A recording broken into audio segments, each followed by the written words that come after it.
This morning, new optimism in the race to develop a vaccine. Pharmaceutical company AstraZeneca and Oxford University expected to release critical early data from their human trials in the coming days. And the nation's top infectious disease expert, Dr. Anthony Fauci, tells Reuters he feels good about the goal of a vaccine by the end of the year, touting early results from Moderna, another company currently developing a vaccine and preparing to enter the final testing phase in the next 2 weeks. Fauci also responding to an effort by some in the White House to undermine his credibility.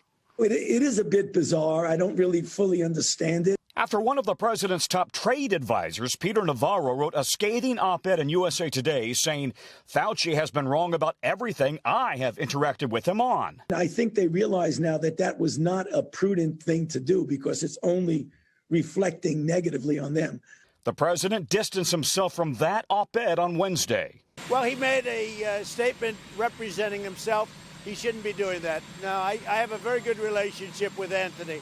While Vice President Pence, who chairs the White House Coronavirus Task Force, shared this photo prominently featuring Fauci at their meeting.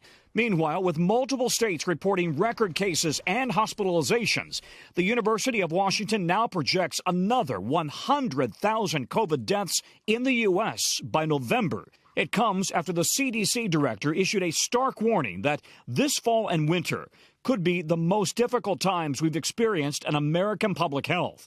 Health officials are now preparing for the normal flu season in the middle of a pandemic.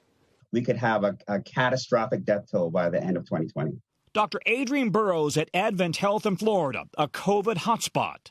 Can you get both COVID and the flu in theory at the same time? Could you get a double whammy? Absolutely. If you were infected with either strain of the flu, you could, on top of that, get a COVID-19 infection, which would be catastrophic for your immune system. Well, so Tom, as we do approach flu season and the possibility of a second wave of coronavirus, what on earth should people be doing to take precautions? Yeah, so doctors are saying, please listen to this. Families, listen to this. Get a flu shot. Plan on getting one in September or October. That's when the CDC says they're going to be coming out. They're most effective. They're concerned because, a lot of people get their flu shots at the office, but now a lot of people are working from home.